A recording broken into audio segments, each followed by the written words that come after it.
오늘도 하나님께 예배드리시기 위하여 이곳에 모이신 여러분 모두에게 우리 주님의 은혜와 평화가 넘치시기를 바랍니다. 여러분들께서는 오랜 기간 동안 교회 생활을 해오시면서 오늘의 본문에 관한 설교를 한 번 그 이상씩을 아마 들어보셨을 것입니다. 어떤 귀인이 먼 타국으로 갔다가 타국으로 나갔다 올 일이 생겨서 자기 종들에게 돈을 나누어서 맡겼다가 타국에서 돌아온 후에 종들에게 다시 돈을 거두어 드리는 이야기입니다. 아마 이 이야기는 너무도 유명해서 여러분 모두가 잘 알고 계실 것이라 생각이 듭니다. 그런데 오늘의 이야기는 마태복음에도 기록이 되어 있고 누가복음에도 기록이 되어 있습니다. 그런데 마태복음에 기록된 이야기와 누가복음에 기록된 이야기는 몇 가지 차이점이 있습니다. 마태복음의 이야기에서는 어떤 사람이 타국으로 간다고 소개를 하고 있는데 반해서 누가복음에는 어떤 귀인이 타국으로 간다고 소개를 하고 있습니다. 그리고 마태복음에는 그 사람이 타국으로 갔던 이유가 설명되어 있지 않지만 이 누가복음에는 그 사람이 타국으로 간 이유가 설명되어 있습니다. 그리고 마태복음에는 주인이 종에게 맡긴 돈이 달란트라고 나와 있지만 누가복음에는 은 한 문화라고 소개되어 있습니다. 또한 마태복음에는 주인이 종들에게 돈을 맡기면서 종들 각자의 재능대로 5달란트, 2달란트, 1달란트씩 차등해서 지급하지만 누가복음에서는 주인이 10종을 불러서 그 10종 모두에게 한 문화씩 똑같이 나누어 줍니다. 마태복음과 누가복음의 이야기는 이러한 몇 가지의 차이점을 가지고 있습니다. 그런데 아마 많은 크리스천들은 마태복음의 이야기를 주로 기억하고 계실 것입니다. 그런데 우리는 오늘 마태복음과는 몇 가지 차이점이 있는 누가복음의 이야기를 살펴보려고 합니다. 이 누가복음의 문화 이야기는 마태복음의 이야기와의 몇 가지의 차이점 때문에 그 이야기가 갖는 의미가 우리가 알고 있던 의미와는 다른 의미를 가지고 있습니다. 그래서 오늘은 마태복음의 달란트 비유가 아닌 누가복음의 열문화 비유를 살펴보려고 합니다.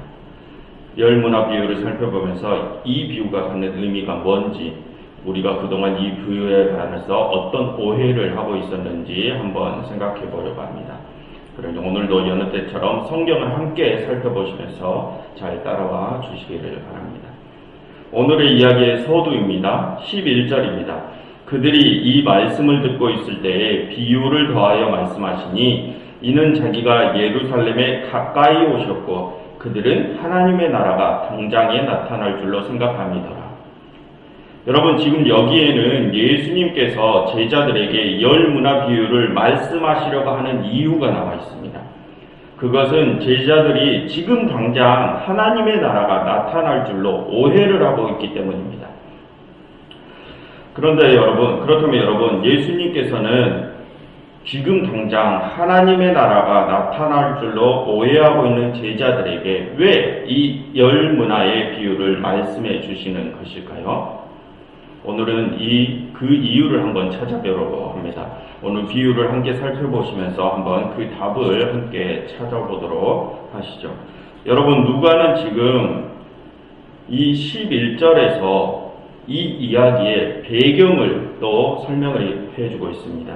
지금 예수님께서는 예루살렘에 가까이 오셨습니다. 그런데 이 11절만 보면 그곳이 정확히 어딘지는 알 수 없습니다. 그런데 19장 1절을 보시면 그곳이 여리고라는 것을 알 수 있습니다. 1절을 보시면 예수님께서는 여리고에서 제자들 앞에서 설교를 하고 있음을 알 수 있습니다. 그리고 계속 그 상황이 11절까지 내려옵니다.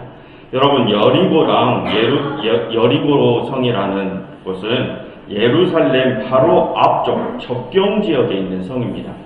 그래서 11절에서 말하죠. 예수님께서는 예루살렘에 가까이 오셨다고 말입니다. 예수님께서는 지금 예루살렘 성을 바로 앞에 두고 예루살렘 성을 바라보시면서 제자들에게 이 비유를 말씀하고 계십니다.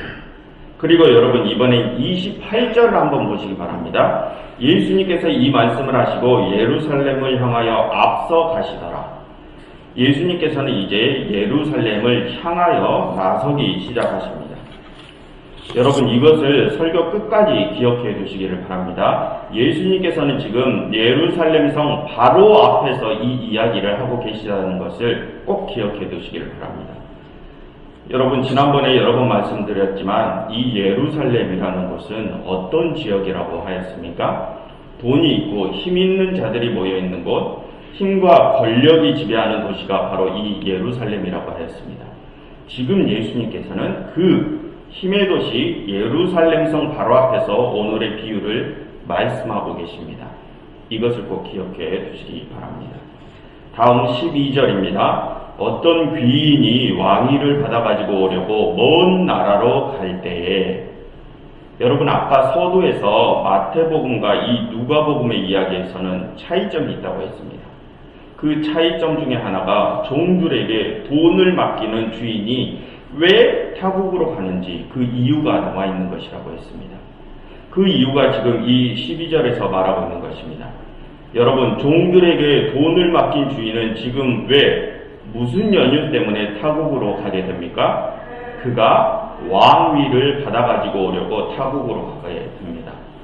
이 왕위 문제, 이것을 어떻게 해석하느냐에 따라 오늘의 비유가 주는 메시지가 완전히 상반되게 해석되어질 수 있습니다. 여러분 지금 이 귀인은 왕위를 받으러 타국으로 갑니다. 그렇다면 이 왕위를 받게 되는 귀인은 과연 실제 세상에서는 누구를 가리키는 것일까요? 우리는 몇 가지 가능성을 들 수 있습니다. 왕위를 받으러 가는 사람, 이 사람은 이 비유를 말씀하시는 예수님 자신이 될 수 있습니다. 이것은 아주 오래된, 아주 전통적인 견해입니다. 예수님께서는 우리의 왕이십니다. 지금 예수님께서는 다윗의 왕국인 시온성, 예루살렘성 앞에 계십니다. 그래서 이 비유에서 왕위를 받기 위하여 타국으로 떠나는 사람은 예수님 자신이다라고 가정을 할 수 있습니다. 이렇게 가정을 한다면 그동안 들었던 우리에게 익숙한 해석이 나오게 됩니다. 왕이신 예수님께서 이 세상의 왕권을 받으시러 예루살렘으로 향하신다. 예루살렘으로 향하셔서 십자가를 지심으로 이제 완전한 왕이 되실 것이다. 하나님께서는 그렇게 십자가를 지신 예수님을 이 세상에 참된 왕으로 세우실 것이다. 그런데 그 예수님이 참 왕위를 받기 전에 자신들의 종들을 불러 돈을 맡기셨다. 그런데 어떤 종은 맡긴 돈으로 장사를 하여 10배를 남기고 어떤 종은 5배를 남겼다. 그리고 예수님께서 왕위를 받으시고 돌아오셨다. 예수님께서는 10배 남긴 자와 5배 남긴 자를 칭찬하시고 아무것도 안 하고 돈을 그냥 보자기에 쌓아둔 가만히 둔 자를 꾸짖으시고 그 돈을 빼앗으셔서 10배 남긴 자에게 주셨다. 여기서 우리는 어떤 교훈을 얻을 수 있는가? 하나님의 나라는 열심히 하는 자에게 주어진다는 것이다. 열심히 하나님의 나라를 구하는 자에게 하나님의 나라가 주어진다거나 이 세상에서도 열심히 살아가는 자를 하나님께서 돌보신다는 것이다. 여러분 이 비유에서 왕위를 받으러 가는 사람을 예수님으로 가정을 한다면 방금과 같은 해석이 나오게 됩니다.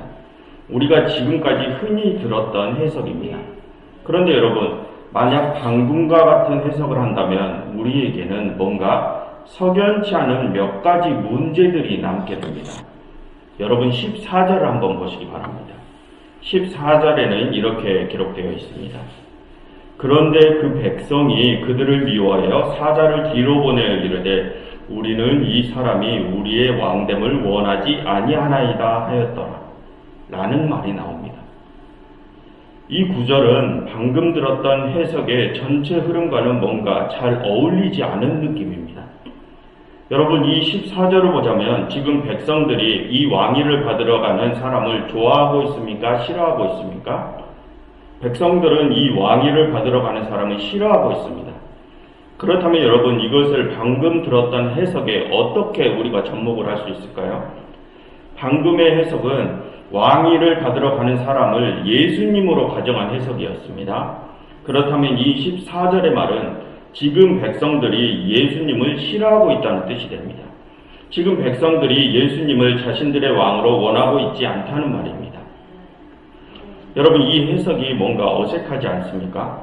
우리가 알기로는 예수님께서는 예루살렘에 입성하신 후에야 반대에 부딪혔습니다. 예수님께서는 예루살렘에 들어가시기 전에는 갈릴리 지역에서 사역을 하셨습니다. 거기서 약한 자들과 함께 하시며 아픈 자들을 치유하시고 귀신 들린 자를 고치셨습니다. 그래서 많은 사람들이 예수님을 따랐습니다. 물론 그들은 메시아의 참 의미를 오해하긴 했지만 어쨌든 예루살렘 밖에서는 사람들이 예수님을 많이 따랐습니다. 그런데 지금 14절에서는 백성들이 예수님을 싫어한다고, 예수님을 왕으로 받아들이기 싫다고 말하고 있습니다. 여러분, 사람들이 예수님을 거부하기 시작한 것은 예루살렘 밖이 아니라 예루살렘 성 안에 들어가서부터였습니다.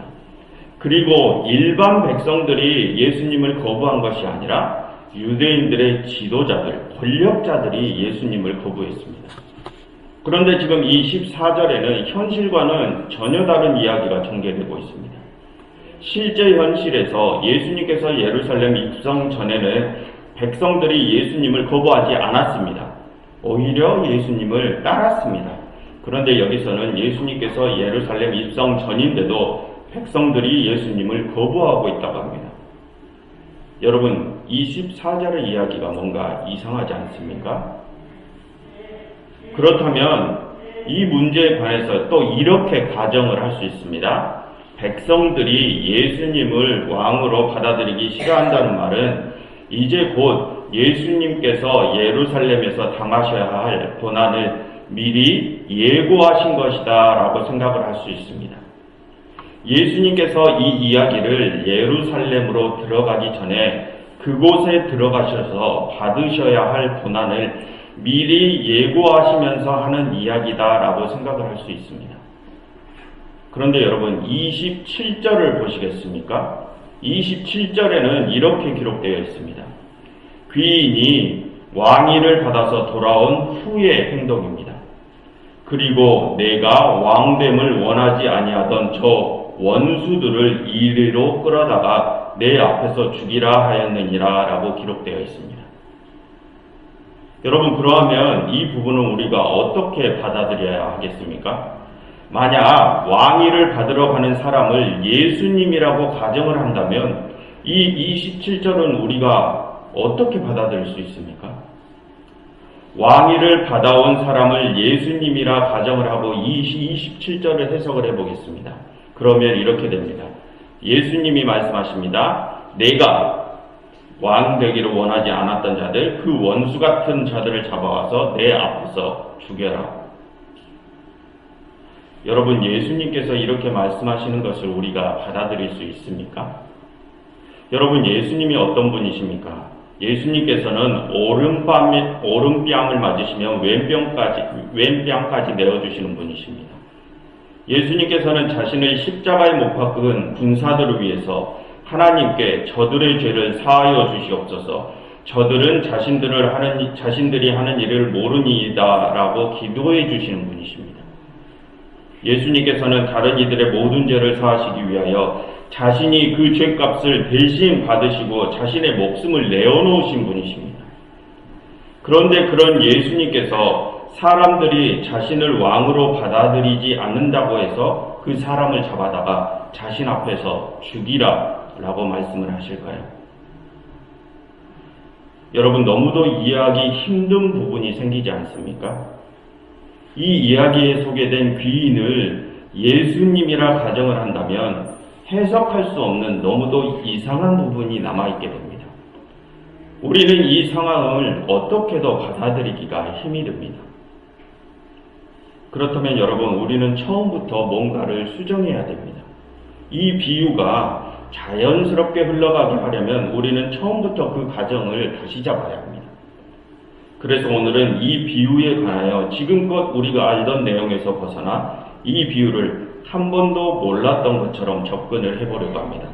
그러니 여러분들께서는 지금부터 여러분들께서 지금까지 이 비유에 관하여 들었던 모든 것들은 다 잊어버리시고 다시 한번 오늘의 이야기를 처음부터 자세히 살펴보시기를 바랍니다.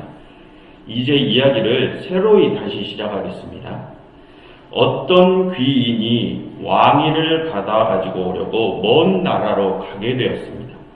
여기서부터 생각을 해보겠습니다. 여러분, 예수님 당시는 어떤 시대라고 그동안 우리가 배웠습니까? 로마 시대였습니다. 당시 로마 제국은 지중해 연안을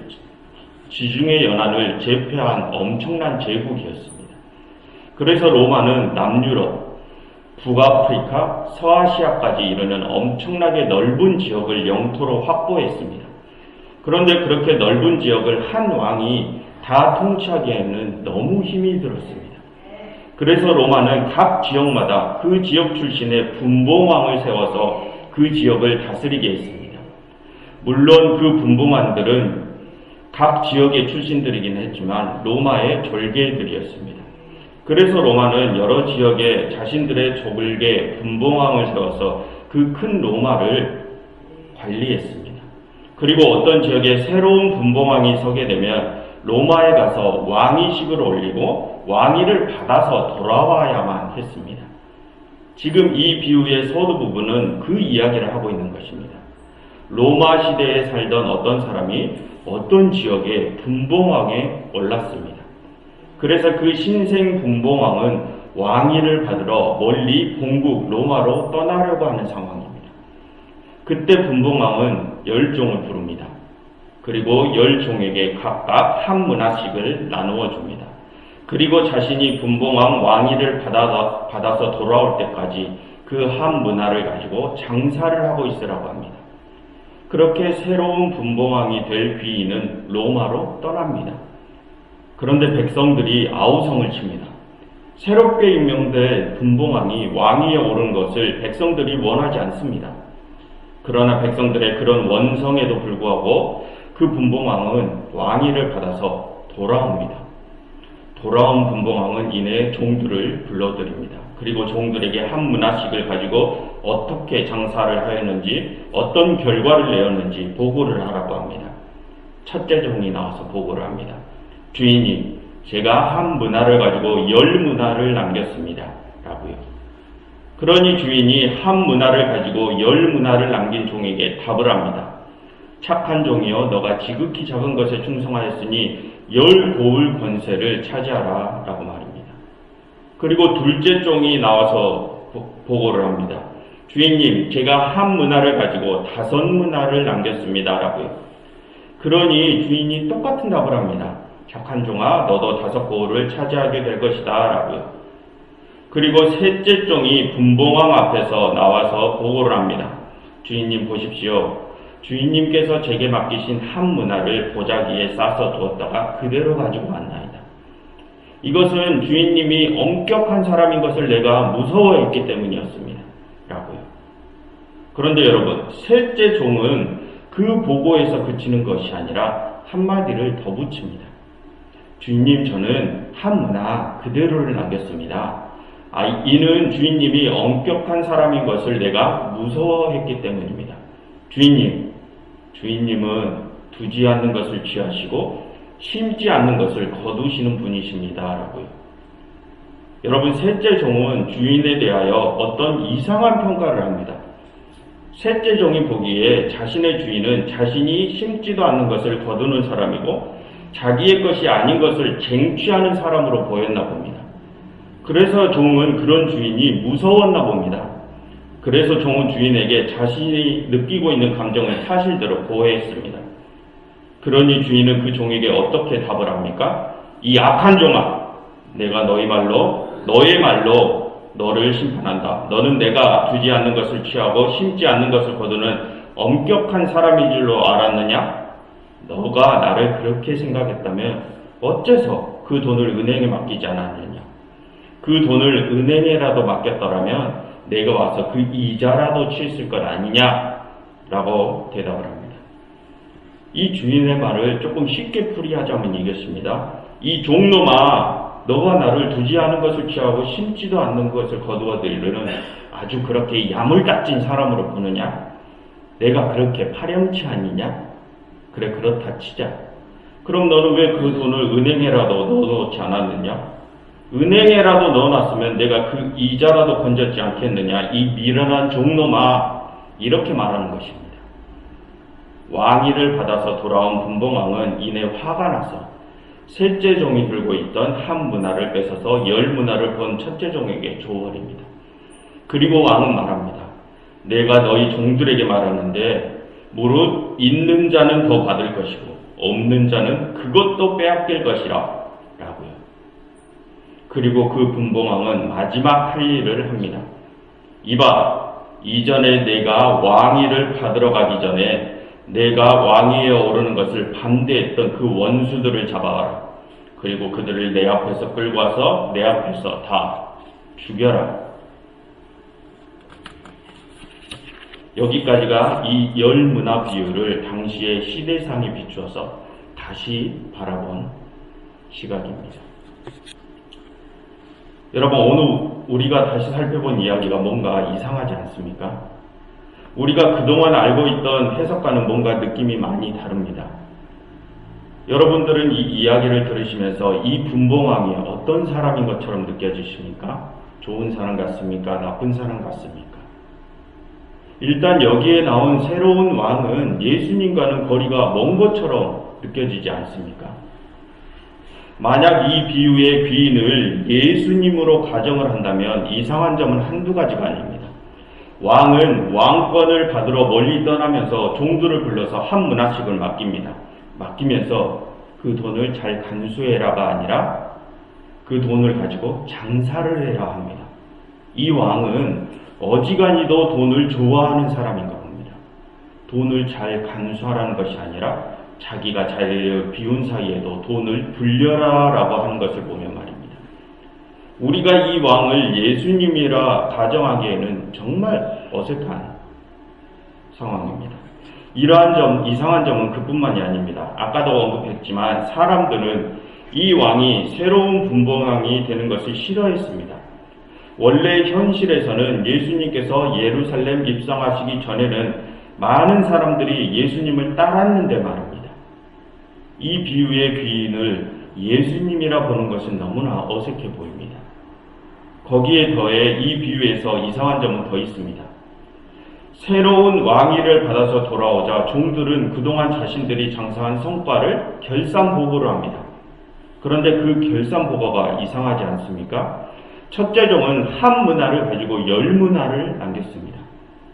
그리고 둘째 종은 한 문화를 가지고 5문화를 남겼습니다. 여러분, 이것도 상당히 이상하지 않습니까? 이게 현실적으로 가능한 이야기입니까? 여러분, 새 왕이 로마로 왕권을 받으러 갔다 오는 그 짧은 시간에 한 종은 10배의 이윤을, 한 종은 5배의 이윤을 남겼습니다. 이게 가능한 일일까요? 아무리 당시의 이동시간으로 계산을 해보아도 예루살렘에서 로마로의 이동시간은 기껏해야 몇 개월 정도입니다. 몇 년, 몇십 년의 시간이 걸리는 것이 아니라 길게 잡아도 6개월 정도의 시간입니다. 그런데 그 몇 개월 만에 5배, 10배의 이윤을 남기다니 이게 가능한 일입니까? 뭔가 상당히 이상하지 않습니까? 그런데 이 종들은 그것을 가능하게 했습니다. 여러분, 이 종들은 어떻게 그것을 가능하게 하였을까요? 여러분, 만약에 이 종들이 이렇게 했다면 이렇게 큰 이윤을 남기는 게 가능했을 수도 있습니다. 이 종들의 주인은 이제 새로운 왕이 될 것입니다. 그래서 이 왕의 종들은 여러 사람들을 불러 모읍니다. 그리고서는 많은 사람들에게 말하죠. 이제 곧 우리의 주인이 왕위를 받아서 돌아올 것입니다. 이제 여러분들은 어떻게 하시겠습니까? 라고요. 여러분, 당시가 어떤 시대인지를 기억해 보십시오. 그리고 예루살렘이 어떤 곳인지를 기억해 보십시오. 지금 예수님께서는 예루살렘 성을 바로 코앞에 두시고 이 말씀을 하고 계십니다. 여러분, 당시에 예루살렘이 어떤 곳이었습니까? 이스라엘의 분봉왕이 있는 곳이었습니다. 그리고 그 예루살렘은 힘과 권력의 논리가 지배하는 곳이었습니다. 예수님께서는 지금 그런 곳을 바라보시면서 이 비유를 말씀하고 계십니다. 그렇다면 여러분, 이 예루살렘에서 분봉왕이 새로 올라선다고 가정을 해보겠습니다. 그렇다면 예루살렘의 유력한 권력자들은 그 분봉왕이 왕위를 받고 돌아올 때 무엇을 하고 있겠습니까? 분봉왕의 오른팔, 왼팔들을 찾아가 줄을 서고 있지 않겠습니까? 그들에게 조공을 바치고 있지 않겠습니까? 만약 이런 식이라면 한 문화를 가진 종들이 5배, 10배의 이윤을 창출해내는 것은 식은 죽 먹기일 것입니다. 그리고 만약에 분봉왕이 돈을 좋아하고 그 분봉왕이 자신이 자리를 비운 사이에 종들이 많은 부를 걷어놓기를 바랬던 왕이라면 셋째 종이 그 왕을 그렇게 평가했던 것이 너무도 자연스럽게 연결이 됩니다. 여러분, 셋째 종은 왕이 돌아오자 한 문화 그대로를 내어놓으면서 주인을 뭐라고 평가했습니까? 주인님은 두지 않는 것을 취하고 심지 않는 것을 거두는 엄격한 사람입니다 라고 평가했습니다. 그래서 종은 그런 주인이 무섭다고 했습니다. 돈과 권력의 논리가 지배하는 예루살렘, 그 힘의 도시 예루살렘의 가장 높은 자리를 차지하는 자, 자신의 것도 아닌 것을 갈취하는 자, 만약 예수님께서 지금 이 비유에 나오는 새로운 왕을 예루살렘의 새로운 분봉왕, 바로 그 자를 염두에 두시고 하신 말씀이라면 이 모든 이야기가 너무도 자연스럽게 이어집니다. 그리고 만약 그것이 맞다면 마지막 27절의 왕의 행동도 너무나 자연스럽게 이어집니다. 돈과 권력의 최고의 자리에 선 귀인은 실제로 왕좌에 오르자 자신의 왕위에 오르기를 반대한 사람들을 끌어다가 자신 앞에서 처형을 시킵니다. 만약 이 가정이 맞다면 결국 이 이야기는 하나님의 나라는 열심히 하는 자들에게 주어진다라는 의미를 지니는 것이 아니라 이 이야기는 예수님께서 힘의 논리가 지배하는 실제 예루살렘을 비꼬시는 이야기인 것입니다. 예수님께서 힘의 도시 예루살렘에 입성하시기 전에 예루살렘을 바라보시면서 말입니다. 예수님께서는 그 예루살렘을 바라보시면서 제자들에게, 하나님의 나라가 이미 임한 줄로 안 제자들에게 이렇게 말씀하시는 것입니다. 나를 따르고 있는 나의 제자들아, 잘 들어라. 너희들은 지금 하나님의 나라가 이미 나타난 줄로 알고 있느냐? 그래서 우리가 곧 들어갈 저 예루살렘이 그 하나님의 나라인 줄로 알고 있느냐? 저기로 들어가면 이제 모든 것이 다 해결될 줄 아느냐? 지금부터 내 말을 잘 들어라. 저 예루살렘은 하나님의 나라가 아니다. 우리가 곧 들어가게 될 저 예루살렘은 가진 자는 더 갖게 되고 없는 자는 있는 것도 빼앗기게 되는 곳, 빈익빈 부익부가 이루어지는 힘과 권력의 도시다. 그러니 너희는 그 힘의 도시에 들어가기 전에 지금 마음을 단단히 고쳐먹어라. 저곳은 너희가 생각하는 하나님의 나라가 아니라 바로 만몬의 도시이다 라고 말입니다. 여러분, 이 열 문화의 비유는 하나님의 나라를 가리키는 비유가 아닙니다.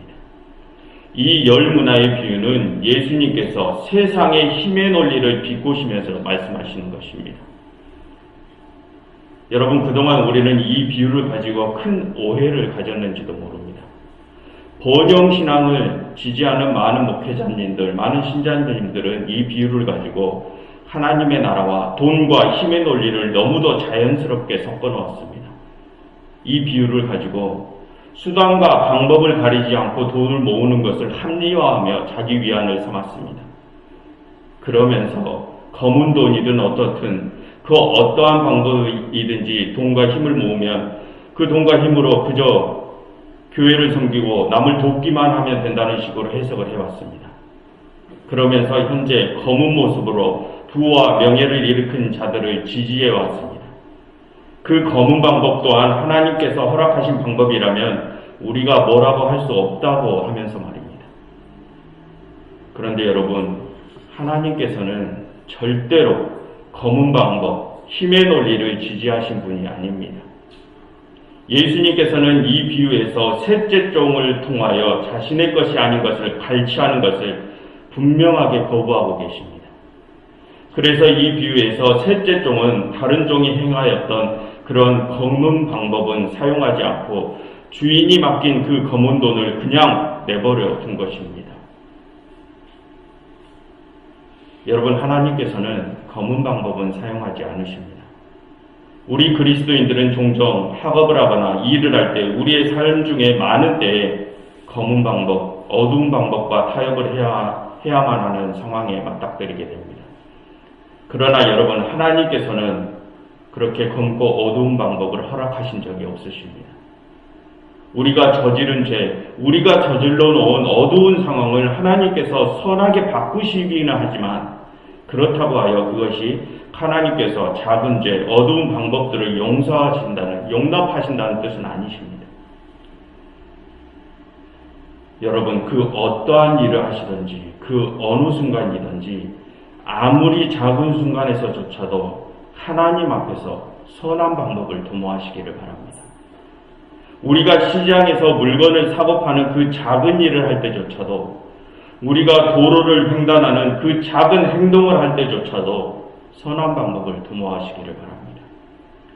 우리 그리스도인들은 이 만몬의 논리를 따르지 않는다는 것을 보여주시기를 바랍니다. 여러분, 세상은 우리 그리스도인들에게 그리스도의 모습을 바랍니다. 우리가 행하는 작은 일, 작은 한 행동 하나에서조차도 세상 사람들은 우리에게 그리스도의 모습이 드러나기를 바랍니다. 그러나 우리의 삶의 부분들에서 그 기대를 저버리는 모습이 비춰진다면 그들은 우리를 통해서 예수 그리스도를 욕하고 그들은 우리를 통해서 하나님을 욕하게 됩니다. 만약 우리 그리스도인들의 언행에서 검은 모습, 어두운 모습이 발견된다면 세상은 우리의 그 모습 때문에 하나님께 등을 돌리게 됩니다. 여러분, 우리의 삶에서 아주 작은 부분일지라도 검은 수단과 어두운 방법은 사용하지 마시기를 바랍니다. 이 세상 그 누구나 하고 있는 아주 하찮은 방법이라 할지라도 그것이 검고 어두운 방법이라면 그것을 피하시기를 바랍니다. 그 작은 일 때문에 다른 한 생명이 하나님을 떠나버릴지도 모릅니다. 만약 그런 일이 벌어진다면 우리는 그 일로 인해 하나님께 감당할 수 없는 책망을 받을 수도 있습니다. 여러분, 하나님께서는 분명히 말씀하셨습니다. 누가복음 17장 1절과 2절의 말씀입니다. 예수께서 제자들에게 이르시되 실족하게 하는 것이 없을 수는 없으나 그렇게 하게 하는 자에게는 화로다. 그가 이 작은 자 중에 하나를 실족하게 할진대 차라리 연자맷돌이 그 목에 매어 바다에 던져지는 것이 나으니라. 교우 여러분, 다른 이들을 실족하게 하지 마십시오. 아무리 작은 일이라도 다른 이들 앞이라면 절대 검고 어두운 모습을 보이지 마십시오. 그리스도인들은 세상에 빛이 되어야 하는 존재이지 다른 이들을 실족하게 하는 자들이 아닙니다. 그러니 여러분들께서는 그 어느 순간에서나 항상 그리스도인이라는 것을 명심하시고 하나님 앞에서 항상 부끄러움이 없는 모습으로 살아가시기를 바랍니다. 기도하겠습니다. 하나님, 저희가 성령 하나님의 도우심을 바랍니다. 저희의 매 순간마다, 저희의 모든 언행마다 저희의 모습에서 그리스도의 모습만이 비춰지게 도와주시옵소서. 하나님, 저희가 이 만몬의 세상을 살아가면서 아주 작은 일들부터 큰 일까지 매일매일 많은 유혹에 빠져 살아갑니다. 그러나 저희가 저희에게 닥친 아주 작은 유혹일지라도 그것을 이겨내게 하시사 검은 수단과 검은 방법은 멀리할 수 있도록 도우시옵소서. 그리하여 저희로 다른 이들이 실족하는 일이 없도록 하나님 저희를 도와주시옵소서. 예수 그리스도 이름으로 기도드렸습니다.